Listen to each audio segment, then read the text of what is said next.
السلام علیکم میرے بھائیو دوستو، ITI میں خوش آمدید، یعنی کہ اسلامک تبلیغی انفارمیشن۔ میرے بھائیو، آج ہماری موضوع مشترکہ مسلہ، یعنی کہ پوری دنیا کا جو مسئلہ ہے وہ ہمارے آج موضوع ہے۔ پوری دنیا کے مردوں اور عورتوں کے لیے ایک مسئلہ ایسا ہے جو مشترکہ ہے، پھر گھر میں بے شمار مسائل ہے لیکن نوعیت مختلف ہے۔ ایک مسئلہ ساری دنیا کے مردوں اور عورتوں کے لیے ایسا ہے جو مشترکہ ہے، وہ کیا ہے؟ وہ یہ ہے کہ اللہ تبارک و تعالی ہم پہ موت کو طاری کرنے والا ہے۔ کل نفس ذائقۃ الموت، ہر نفس نے موت کا ذائقہ چکھنا ہے۔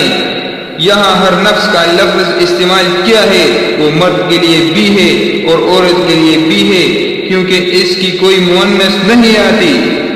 نفس ہر مرد کے لیے، ہر عورت کے لیے استعمال ہوتا ہے، تو اللہ تعالیٰ فرماتا ہے کل نفس ذائقۃ الموت، ہر نفس نے موت کا ذائقہ چکھنا ہے۔ یہ جتنے مرد دنیا میں ہیں اور جتنے عورت دنیا میں ہیں، ہم سب ایک دن ایسا طے ہو چکا ہے، یہ بولتی زبانیں بند ہو جائیں گی، یہ سنتے کانوں کے تار ٹوٹ جائیں گے، یہ دھڑکتے ہوئے دل خاموش ہو جائیں گے، اور یہ چلتا پھرتا وجود انسان کے بجائے میت کہلانے لگے گا۔ میت کچھ دیر پہلے کہاں رہے تھے وہ جا رہا ہے، اور اب کہاں گئے میت جا رہی ہے۔ ہائے ہائے۔